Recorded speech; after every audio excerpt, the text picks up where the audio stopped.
दोस्तों, आज की मेरी कहानी का शीर्षक है कर्मफल। कहते हैं हर इंसान अपने द्वारा किए गए हर अच्छे बुरे कर्मों का फल अवश्य पाता है। मैंने इसी संदर्भ को लेकर ये कहानी लिखने की कोशिश की है। तो आइए चलते हैं अपनी कहानी कर्मफल की तरफ। रायचंद जी शहर के जाने माने कारोबारियों में से एक थे। शहर के प्रतिष्ठित लोगों में उनका नाम आता था। वैसे तो उनका नाम विधिचंद था, लेकिन उनकी एक आदत के कारण उनके करीबियों ने उनका नाम रायचंद रख दिया था। आदत थी सबको बिना मांगे राय देना। रायचंद जी जब चाहे किसी को भी कहीं भी सलाह देने बैठ जाते थे। उन्हें इस बात से कोई मतलब नहीं रहता था कि सामने वाला उन्हें जानता है या वो उसे जानते हैं या नहीं। बस अपने रायचंद जी को तो राय देने से मतलब था। रायचंद जी के परिवार में उनके माता पिता, उनकी पत्नी, 2 बेटे और 1 बेटी थे। बहुत ही खुशहाल परिवार था उनका। अभी तक तो रायचंद जी जिस घर में रहते थे वो ज्यादा बड़ा नहीं था और वो घर घनी आबादी के बीच में था। लेकिन अब रायचंद जी के बच्चे बड़े हो रहे थे, तो इसलिए उन्होंने सोचा कि अब तो परिवार बढ़ेगा, क्योंकि बेटों की शादी होगी, बहुएं आएंगी, तो परिवार तो बढ़ेगा ही।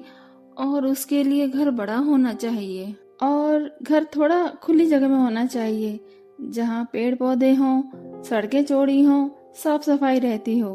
किस्मत से रायचंद जी को एक मकान ऐसा मिल ही गया जो उनकी उम्मीदों पर खरा था। जैसा वो चाह रहे थे वैसा ही था। लेकिन एक परेशानी थी। जिसका वो मकान था उसे पेड़ पौधों का बहुत शौक था। उसने बाहर गेट पर बहुत सुंदर सुंदर पौधे लगा रखे थे। 1-2 पेड़ भी लगे थे। रायचंद जी बिल्कुल इसके विपरीत थे। उन्हें स्वच्छ हवा, खुला माहौल और शुद्ध वातावरण तो चाहिए था, लेकिन अपने घर के आसपास पेड़ पौधे बिल्कुल पसंद नहीं थे। रायचंद जी का मानना था कि इससे घर की सुंदरता कम हो जाती है, क्योंकि इतने इतने बड़े पेड़ों से सब ढक जाता है। किसी को कुछ दिखाई नहीं देता कि हमने अपने घर का द्वार कितना सुंदर बनवाया है। और हर समय गंदगी रहती है। रायचंद जी को उस मकान में हर चीज अच्छी लगी, बस उन पेड़ पौधों को छोड़कर। उन्होंने सोचा कि जब हम इस मकान को खरीदेंगे तो ये सब हटवा देंगे। लेकिन वो मकान मालिक अपने मकान को बेचने के लिए एक ही शर्त पर राजी हुआ कि इनमें से आप एक भी पेड़ न तो खुद काटेंगे और न ही किसी से कटवाएंगे। अगर आपने इन पेड़ पौधों को जरा भी नुकसान पहुंचाने की कोशिश की तो आपके खिलाफ कार्रवाई कर दी जाएगी, क्योंकि किसी भी पेड़ को नुकसान पहुंचाना कानूनन जुर्म है। इसलिए इनको नुकसान पहुंचाने के बारे में आप सोचना भी मत। हाँ, आप चाहे तो अपना सौदा खत्म कर सकते हैं। मैं ये मकान किसी और को बेच दूंगा। रायचंद जी को वो मकान किसी भी कीमत पर चाहिए था। वो इसे अपने हाथ से जाने देना नहीं चाहते थे। इसीलिए उन्होंने उसकी सारी शर्तें मान ली और वो मकान खरीद लिया। थोड़े दिन बाद वो उस मकान में अपने परिवार के साथ रहने के लिए आ गए थे। वो मकान इतना सुंदर बना था कि जिसने भी देखा उसने उस मकान की बहुत तारीफ की। मकान की तारीफ सुनकर हमारे रायचंद जी का सीना गर्व से चौड़ा हो जाता था। लेकिन जैसे ही उनकी नजर दरवाजे के पास लगे पेड़ों पर जाती, उन्हें ऐसा लगता कि जैसे वो बॉर्डर पर खड़े हैं और दुश्मन सामने है। हाथ में बंदूक भी है, लेकिन उन्हें दुश्मन को कोई भी नुकसान नहीं पहुंचाना है। वो खुद को बहुत ही बेबस महसूस कर रहे थे। कुछ समय बाद रायचंद जी की बेटी की शादी हो गई।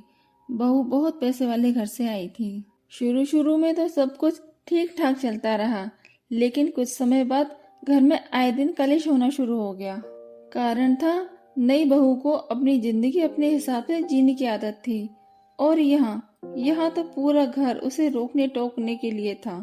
रायचंद जी के माता पिता, जो कि बहुत ही पुरानी सोच वाले थे, उनके जमाने में तो घर की बहू का दर्जा किसी नौकर से कम नहीं होता था। बहू किसी के सामने ऊपर नहीं बैठ सकती थी, न वो किसी से नजर मिला के ऊंची आवाज में बात कर सकती थी, भले ही वो उसका छोटा देवर ही क्यों न हो। उनके जमाने में तो वो अपने पति से भी पर्दा करती थी यदि कोई ननद या देवर उनके सामने होता था तो। और रायचंद जी की बहू ने तो आते ही जींस पहनना शुरू कर दिया था। उसकी ये बात तो रायचंद जी और उनकी पत्नी को भी पसंद नहीं थी। वो लोग उसे बहुत प्यार से समझाती कि बहू, तुम साड़ी नहीं पहन सकती तो कोई बात नहीं, तुम सूट पहन लिया करो, लेकिन ये जीन्स वीन्स हमारे सामने मत पहना करो। घर की बहू के सर पर पल्लू अच्छा लगता है, साड़ी का हो या दुपट्टे का। लेकिन उनकी बातों का बहू पर कोई असर नहीं होता था। एक दिन घर में बहुत बड़ा बवंडर मच गया। रायचंद जी की पत्नी ने बहू की अलमारी से उसके सारे कपड़े निकलवाकर उसकी जगह साड़ी रखवा दी और बहू को अपना फरमान सुना दिया कि आज से तुम सिर्फ साड़ी पहनोगी। बहू भी कौन सा कम पड़ने वाली थी। उसने अपने लिए बाजार से नए कपड़े खरीद कर पहन लिए और उसने भी अपनी सास को उसी की भाषा में बोल दिया कि मुझे जो मन करेगा मैं वही पहनूंगी। अगर आपको या घर में किसी को भी नहीं देखा जाता तो अपनी आंखों पर पट्टी बांध लो। बस फिर क्या था। इसी बात पर घर में अति श्री महाभारत कथा शुरू हो गई और उस पर भी आग में घी का काम ये हो गया कि बेटे ने भी कह दिया, आखिर बुराई क्या है इन कपड़ों में। अगर वो जीन्स पहनना चाहती है तो आप लोग क्यों परेशान होते हो। पहने दोनों उसे, वो जीन्स और शॉर्ट कुर्ती ही तो पहनती है। वो ऐसे कपड़े तो पहनती नहीं जिसमें उसका बदन दिखे। जमाना कितना बदल गया है, लेकिन पता नहीं आप लोगों की सोच कब बदलेगी। इधर धीरे धीरे करके बहू की मनमानी दिन ब दिन बढ़ती ही जा रही थी। उसने जिम जाना शुरू कर दिया, किटी पार्टी शुरू कर दी। अब तो वो घर में कम और घर से बाहर ज्यादा रहने लगी थी। अगर घर में भी रहती तो बस अपने कमरे में। उसे किसी से कोई मतलब नहीं था। वो रसोई घर में भी कभी झांक कर नहीं देखती थी कि नौकर ढंग से काम कर रहे हैं या नहीं। उसे घर का खाना अच्छा लगा तो ठीक, वरना बाजार से मंगा लेती थी। इधर हमारे रायचंद जी बेचारे, अभी तक तो वो लोगों को राय देते थे, लेकिन घर के हालातों की वजह से लोग उन्हें राय दे के जाने लगे थे। सब कुछ उल्टा हो गया था। रायचंद जी बेचारे कुछ कर भी तो नहीं सकते थे, बस खींच कर रह जाते थे। एक दिन रायचंद जी अपने परिवार के साथ कहीं गए हुए थे। घर में उनके माता पिता और बहू रह गए थे। माता पिता बुढ़ापे की वजह से नहीं गए और बहू को उन लोगों के साथ कहीं आना जाना पसंद ही नहीं था। पीछे से रायचंद जी के पिताजी की अचानक से तबीयत बिगड़ गई। वो पसीने से लथपथ हो गए और उनसे सांस भी नहीं ली जा रही थी। बहू अपने कमरे का दरवाजा अंदर से बंद करके आराम से सो रही थी। रायचंद जी की माँ गला फाड़ फाड़ कर चीखती रही, लेकिन उसके कानों में जूं तक न रेंगी। आखिर में वो बेचारी पड़ोस से मदद मांगने गई। पड़ोसी अच्छे थे। वो रायचंद जी के पिताजी को तुरंत अस्पताल ले गए। समय पर इलाज मिलने की वजह से वो ठीक तो हो गए, लेकिन उनके एक हाथ ने काम करना बंद कर दिया। रायचंद जी को जब इस बात का पता चला तो वो तुरंत सब कुछ छोड़ कर सबको लेकर वापस आ गए। अपने पिता को सही सलामत देखकर उन्होंने भगवान का धन्यवाद किया। फिर उन्होंने अपनी माँ से कहा, माँ आपको मैंने कितनी बार बोला कि आप भी ये फोन चलाना सीख लो, लेकिन आप तो मेरी बात ही नहीं मानती। आज अगर आप ये फोन चलाना जानती होती तो आप हम में से किसी न किसी को फोन कर सकती थी। जरा सोचो माँ, हमें अपने घर के बारे में हमारे पड़ोसी से पता चला, कितनी शर्म की बात है। और माँ, बहू भी तो थी घर में, आप उसी से फोन करा देती। पड़ोस में जाने की क्या जरूरत थी आपको। रायचंद जी की माँ, जो कि अभी तक शांत बैठी हुई थी, अचानक से बिफर पड़ी। वो बोली, तुझे पड़ोसी ने फोन करके बताया तो तेरे लिए शर्म की बात है, और वही पड़ोसी तेरे बाप को अस्पताल लेकर गया, पैसे भी खर्च किए, देखभाल भी की। जिस पड़ोसी के फोन से तुझे शर्म महसूस हो रही है ना, उसी पड़ोसी की वजह से आज तेरे पिताजी जिंदा हैं। मान लो मैं तुम्हें फोन कर भी देती तो क्या तुम हवा में उड़कर आ जाते। और तुम्हारी वो बहू, वो कभी किसी की सुनती है। हमारी आवाज उसके कानों तक पहुंचती कब है। उस दिन वो महारानी अपने कमरे का दरवाजा अंदर से बंद करके आराम से सो रही थी। मैं उसके दरवाजे पर अपना सर पटक पटक के हार गई। तब मुझे मजबूर होकर पड़ोस में जाना पड़ा। अपनी माँ की बात सुनकर रायचंद जी का पारा 7वें आसमान पर चढ़ गया। उन्होंने बहू को बुलाकर तुरंत उसकी क्लास लगा दी, पर बहू भी कहाँ कम पढ़ने वाली थी। उसने भी सुना दिया कि ये घर नहीं, चिड़िया घर है। सब के सब जानवर की तरह व्यवहार करते हैं। इस घर में तो कोई 2 पल के लिए भी सुकून से सो भी नहीं सकता। उस दिन सुबह से आपकी माताजी ने इतनी तेज आवाज में भजन चला रखे थे, जिसकी वजह से मेरे सर में बहुत तेज दर्द था। मैं उनसे तो कुछ बोल नहीं सकती थी, क्योंकि मैं तो उनकी आंखों में चुभती हूँ ना। इसलिए दवा खाकर मैं अपने कमरे में जाकर लेट गई थी। ठीक है, मैं मानती हूँ मेरी आंख लग गई और मैं उनकी आवाज नहीं सुन पाई। तो कौन सा पहाड़ टूट पड़ा और क्या हो गया जो पड़ोसी लेकर चले गए? एक पड़ोसी ही तो दूसरे पड़ोसी का काम आता है। आपके पिताजी को कुछ हुआ तो नहीं? बच तो गए ना वो? शुक्र है भगवान का कि उन्हें कुछ नहीं हुआ, वरना तो आज आप लोग मुझे कच्चा ही चबा जाते। उस दिन रायचंद जी का दिल बहुत दुखा था, उन्हें बहुत दुख पहुंचा था। कुछ दिन बाद उनके पिता को अस्पताल से छुट्टी मिल गई थी। लोगों का उन्हें देखने आना शुरू हो गया था। ऐसे ही एक दिन रायचंद जी के एक मिलने वाले उनके पिताजी को देखने आए। रायचंद जी दुखी तो थे ही, उनके पिताजी को जो देखने आया था उन्होंने उससे अपनी सारी परेशानी कह डाली। वो बोला, रायचंद जी अगर आप बुरा ना मानो तो एक बात बोलूं? रायचंद जी ने कहा, हाँ हाँ बोलिए, क्या कहना है? वो बोला, रायचंद जी, जब मैं आपके घर आया था तभी समझ गया था कि आपके घर में शांति नहीं होगी। आपको शायद पता नहीं है, मैं ज्योतिष शास्त्र के बारे में थोड़ी बहुत जानकारी रखता हूँ। उसकी बात सुनते ही रायचंद जी की आंखों में चमक आ गई।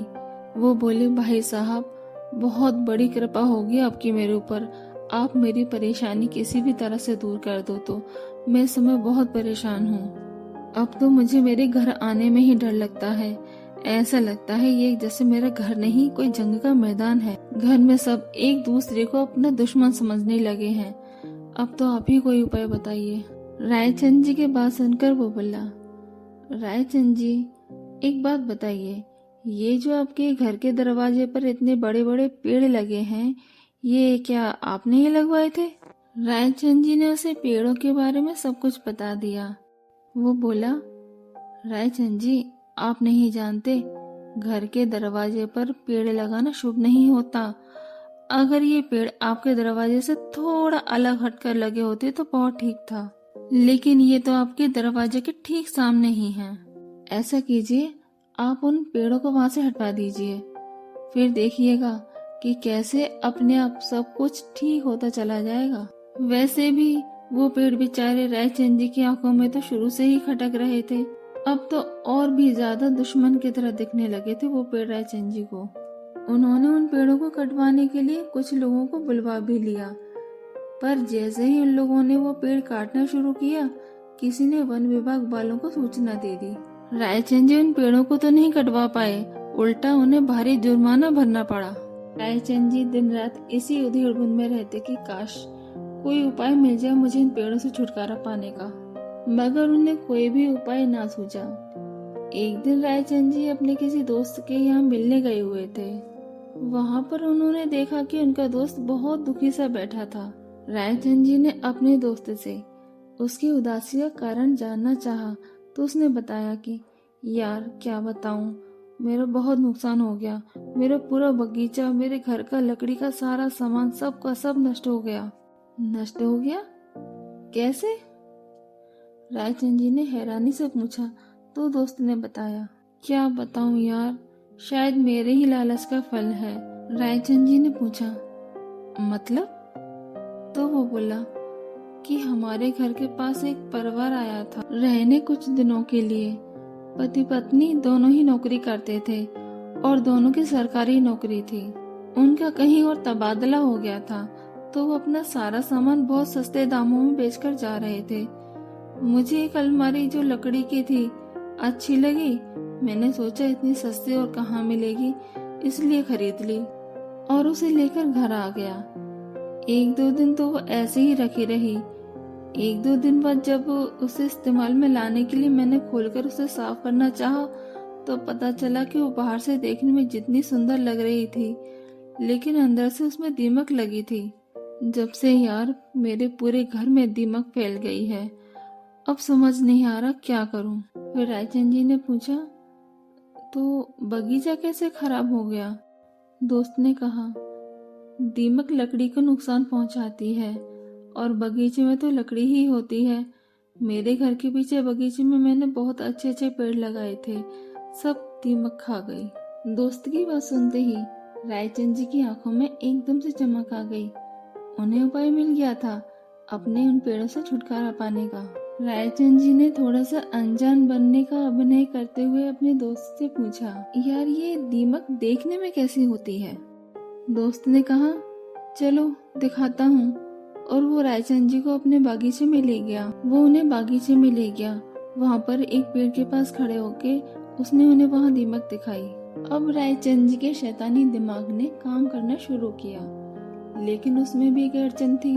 वो ये कि रायचंद जी का वो दोस्त जो उनके साथ था। रायचंद जी ने सोचा कि ये दीमक अगर इन पेड़ों को खा सकती है तो उन पेड़ों को भी खा जाएगी। रायचंद जी ने जब इधर उधर निगाह दौड़ाकर देखा तो वहाँ पर उन्हें एक पॉलिथीन पड़ी दिखाई दी। अब समस्या थी कि दोस्त की नजर से बचाकर कैसे वो अपना काम करें। सबसे पहले तो रायचंद जी ने वो थैली चुपके से अपनी जेब में रख ली।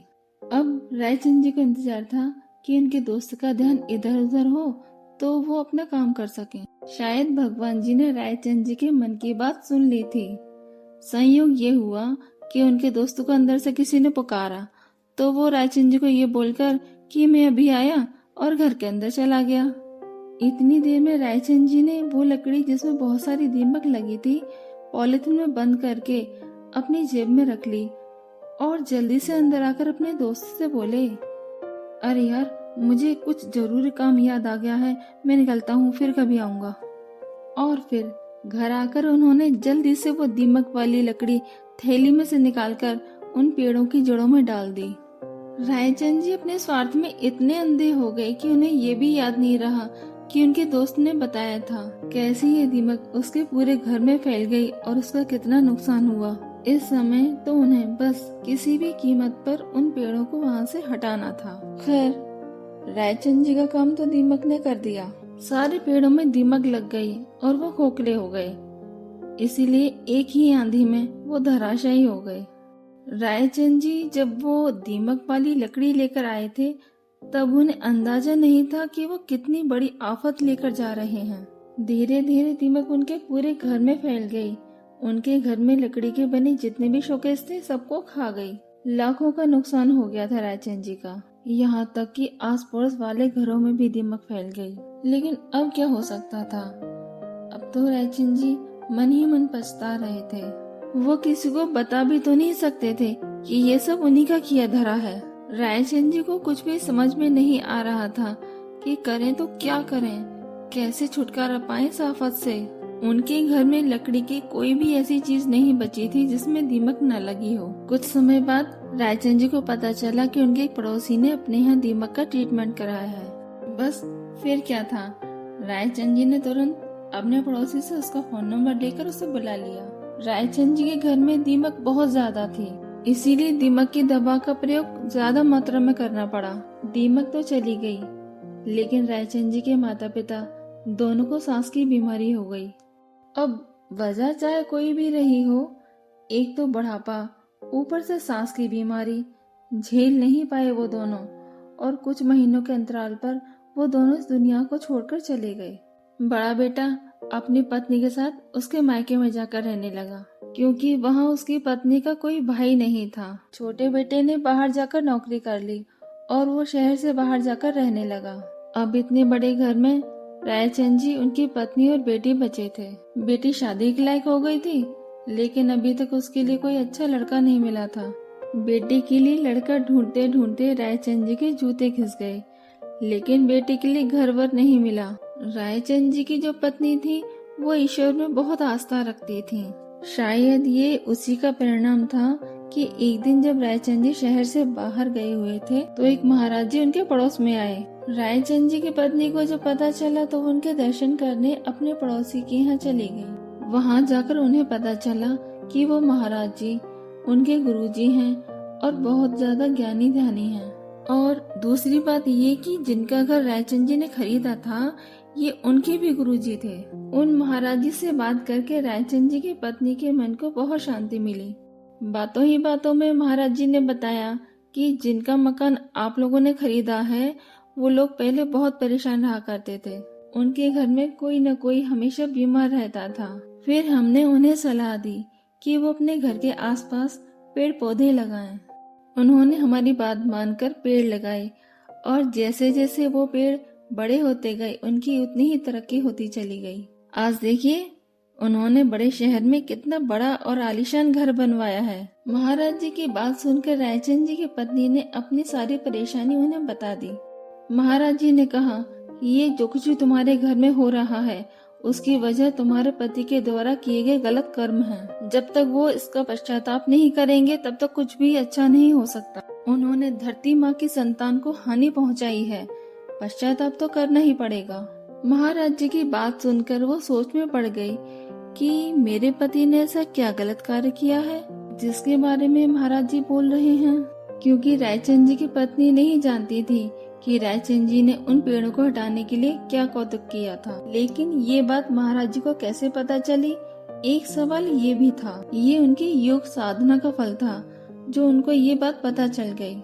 शाम होते होते रायचंद जी घर वापस आए तो उनकी पत्नी ने शुरू से लेकर अंत तक सारी बात रायचंद जी को बताई। पत्नी की बात सुनकर रायचंद जी अचंभित रह गए। वो बहुत परेशान हो चुके थे। आज उनके पास कुछ भी नहीं बचा था। इन सब परेशानियों से वो बाहर आना चाहते थे। इसीलिए उन्होंने पत्नी की बात मानकर महाराज जी के पास जाने का विचार किया।